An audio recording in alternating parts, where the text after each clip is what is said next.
Hi, Sparkies. I hope you guys had a happy Easter with your families.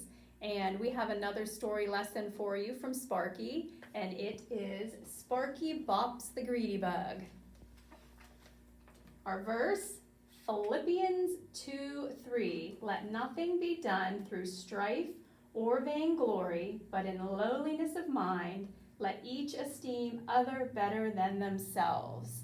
So that means be humble and think more of others than you do of yourself. And Sparky's going to give us a lesson on how to do that. Robbie the rhinoceros beetle was one of the biggest bugs in Stump Village.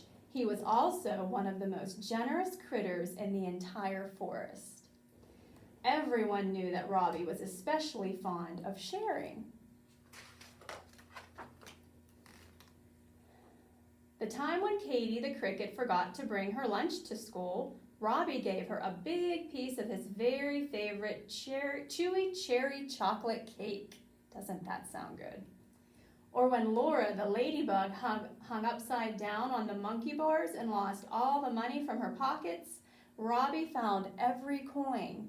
In fact, when Laura counted her money later, she had an extra dime.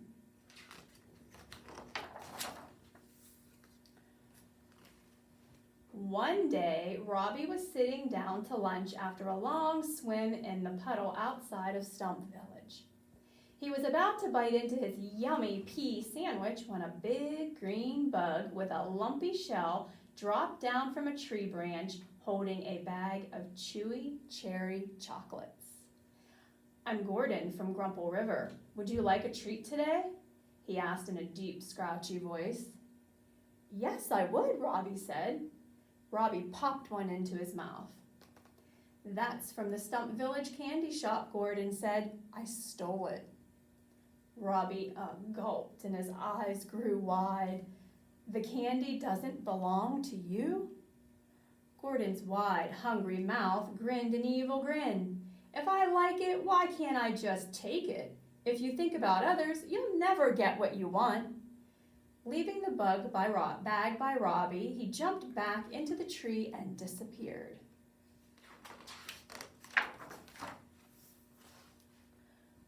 Robbie looked down at the bag of chewy cherry chocolates.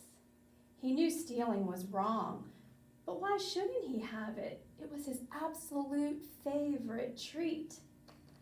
Robbie took another piece and gulped it down. He smacked his lips. His rhinoceros beetle nose twitching. That night, Robbie did not share any of his chewy cherry chocolate treats with his mother or his father. He didn't offer one to his brother. Instead, he hid them in his big beetle bed so that he could eat them all by himself. The next day, Robbie didn't think about others. He thought only about himself. If he saw something he liked, he grabbed it and stuffed it into his backpack. Mine, he yelled, snatching the red feathers Miss Arachnid brought in to show the class. Gimme, he shouted as he grabbed the snail shell Katie the cricket found while she was playing. Soon everyone in Stump Village knew that something was terribly wrong with Robbie the rhinoceros beetle.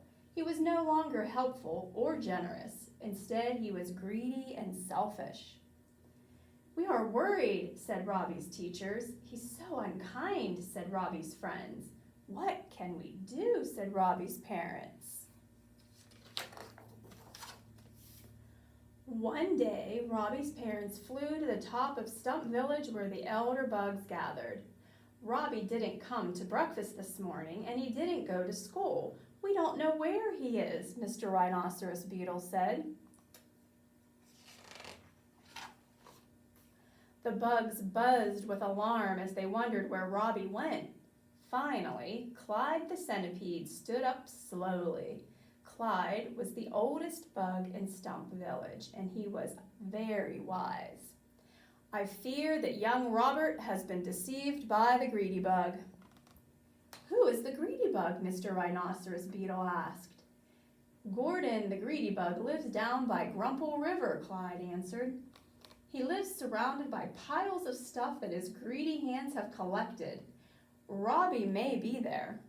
If so, he's in danger. The greedy bug will fight to keep his stuff, and he never loses a duel.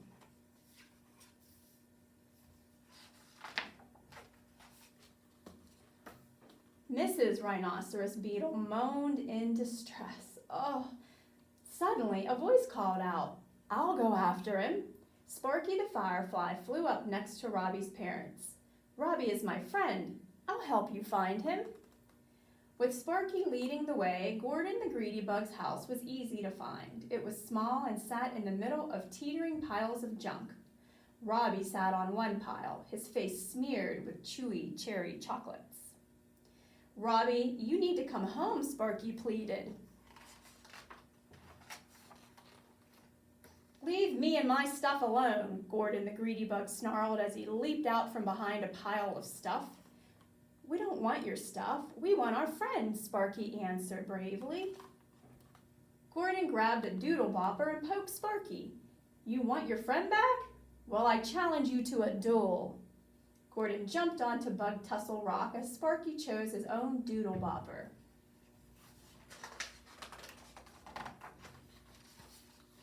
Sparky flew onto the rock and faced the greedy bug. The duel had begun.